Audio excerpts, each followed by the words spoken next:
Fishing trip disaster. A dream holiday turned into a nightmare for an American brother and sister called Dan and Kate Susky. They were enjoying a fishing trip in the Caribbean near the stunning island of St. Lucia when their boat sank, leaving them and their captain to fight for their lives. The fishing trip began well enough. The weather wasn't brilliant, but Dan wasn't complaining. He had a huge fish on his line. He was trying to pull it onto the boat, and Kate was helping him. But then, the captain realized there was a problem. Water was coming into the cabin, and the boat was sinking fast. The captain used his radio to send a message for help. Then he shouted to the Suskys, "Jump out! Jump out!" So they did, and a few minutes later, the boat disappeared under the waves. They were about 15 kilometers from land. The captain told the Suskys to wait with him in the water. Help was coming. The weather was now awful, but they were wearing life jackets. After an hour, the captain and the Suskys lost each other, and there was no sign of rescue.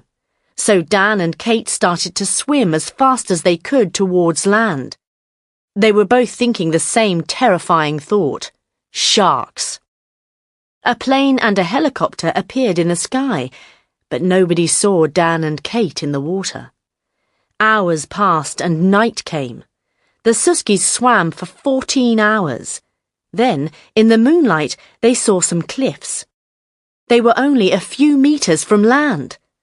But they couldn't get out of the water here. The waves were breaking against sharp rocks. It was too dangerous.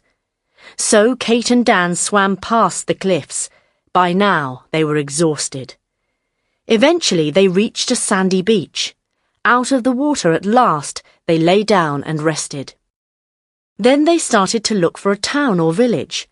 On the way, they picked and ate green bananas. Dan said later that it was the worst and best food of his life. After 3 hours, they met a young farm worker. He gave them water and food and stayed with them until the police arrived. He also gave them some tragic news. The captain was lost at sea. Dan and Kate Susky spent a few days in hospital. Their story appeared in news programs around the world, and there was one final piece of astonishing news. The captain also survived. A rescue boat found him after 23 hours in the water.